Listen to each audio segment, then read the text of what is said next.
Hey guys, so in lieu of September being Suicide Prevention Month, I wanted to hop on here and just make a short video about how suicide and depression has personally affected my life.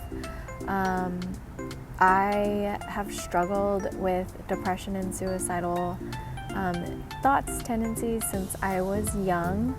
I would say the first time I can really think about like making a plan and wanting to end my life was when I was about 13 years old. And I feel like a lot of youth on island can relate to a lot of times we get depressed or suicidal because of different things like going on in the home, things that have happened to us that no one is aware of and we've kept secret. That's something that, is very prevalent on island, like not knowing who to talk to about the things that we're going through, or the things that have happened to us or been done to us because, we pride ourselves on our privacy on island and, what friends and family will say. So I fell into that trap of, things happening to me, and I had tried to ask people for help and would get shut down or not believed. And so at age 13, I just went very inward and tried to kind of mask it and handle it myself, and felt like that's what everyone needed from me. Another thing that's big on island is obviously like religion, and so depression and suicide and religion don't usually go hand in hand, although I think that they should. So I remember as I got older, I can recall at least 2 times or 3 times of actually like making a plan to kill myself, having a way how I was going to do it, a timeline, and really making those preparatory steps. And, call it what you will, fate, the universe, God, stepping in and divinely stopping me from going through with my plan.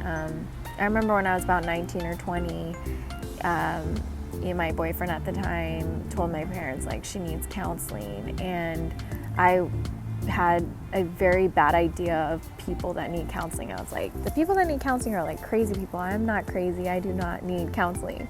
I can handle this by myself. I've been handling it by myself. Like, I don't need anyone. I don't need help. And I didn't look depressed. Like, I would laugh and smile, and I had a very good way of separating like how I was in private versus, sharing what was going on in reality. So as I've gotten older, I have learned, some people may only struggle with depression or suicidal thoughts once and it's over after the crisis. There may be some of us that continue to struggle with it throughout our lifetime, and just knowing what resources to use, knowing what people to ask for help. There's national suicide hotlines. There's also local suicide hotlines. Counseling is not for crazy people. Counseling is going to help you. It's going to give you coping skills, because being sad is a part of life, but there is ways to combat that. You can learn through therapy what ways work for you specifically.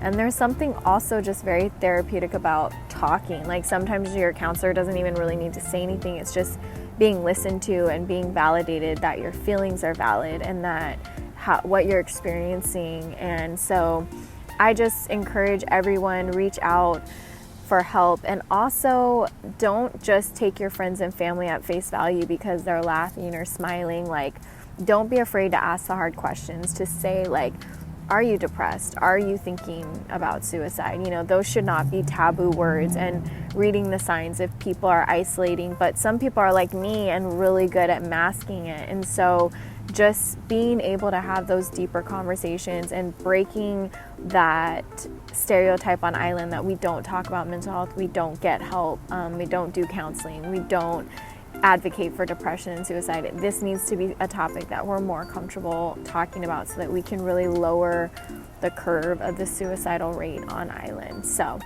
this is how suicide and depression has impacted my life, and I hope that it gives you some hope that you're not alone, and also to reach out for help.